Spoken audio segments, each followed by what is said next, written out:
Praise the lord. దేవుని సేవ వారసత్వం అని కొందరు, వారసత్వం కాదు అని మరికొందరు చెప్పుచున్నారు. ఇంతకీ దేవుని సేవ వారసత్వమా కాదా అనే విషయాన్ని పరిశీలన చేద్దాం. పాత నిబంధన గ్రంథాన్ని పరిశీలన చేసినట్లయితే దేవుని సేవ వారసత్వంగానే కొనసాగింది. ఈ వారసత్వం 2 విధాలుగా ఉన్నది. 1 శరీర వారసత్వము, 2 ఆత్మీయ వారసత్వము. దేవుడు తన మందిరంలో పనిచేయటానికి లేవీయులను ఎన్నుకున్నాడు. అలాగునే యాజకులుగా ఉండుటకు లేవీయులలోనే అహరోనును అతని సంతానాన్ని ఎన్నుకున్నాడు.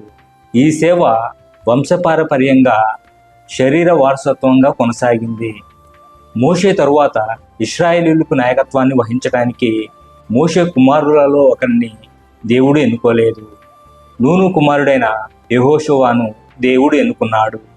ఇది ఆత్మీయ వారసత్వం అని చెప్పవచ్చు. మోషేకు యెహోషువ ఆత్మీయ వారసుడు అని మనం చెప్పగలము. ఏలియా తరువాత అతనికి మారుగా ఉండుటకు ఎలీషాను అభిషేకించమని దేవదేవుడు ఏలియాకు తెలియజేశాడు.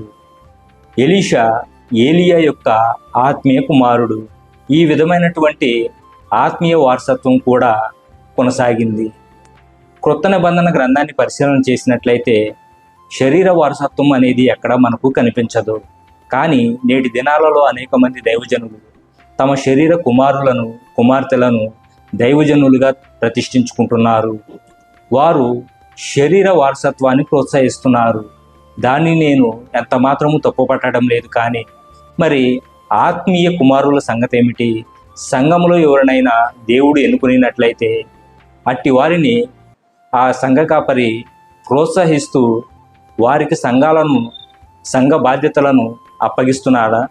శరీర కుమారులకు కుమార్తెలకు సంఘాలను ఏర్పాటు చేస్తున్న వారు మరి ఆత్మీయ కుమారులు కూడా సంఘాలను ఏర్పాటు చేస్తున్నారా? శరీర వారసత్వాన్ని ప్రోత్సహిస్తున్న వారు ఆత్మీయ వారసత్వాన్ని ఎందుకు ప్రోత్సహించరు? ఆత్మీయ వారసత్వాన్ని కూడా ప్రోత్సహిస్తే మంచిది కదా. సంఘంలో ఒక వ్యక్తిని దేవుడు తన పనికే ఏర్పాటు చేసుకునేటప్పుడు శరీర కుమారుని ఏ విధంగా అయితే ప్రేమించి ప్రోత్సహిస్తున్నారో అదేవిధంగా ఆ ఆత్మీయ కుమారుని కూడా ప్రేమించి ప్రోత్సహించి దేవుని సేవలో మెలకువలు నేర్పించి సంఘ బాధ్యతలను అప్పగించాల్సిన అవసరం ఉన్నది. అట్టి విధంగా ఎవరైతే చేస్తారో వాళ్ళే నిజమైన దేవుని వారసులు. దేవుని ఏర్పాటులో లేని శరీర కుమారులను ప్రోత్సహించే కంటే దేవుడు ఏర్పరచుకున్న ఆత్మీయ కుమారులను ప్రోత్సహించడం వల్ల సంఘానికి మేలు క్షేమం కలుగుతుంది. ఆమేన్.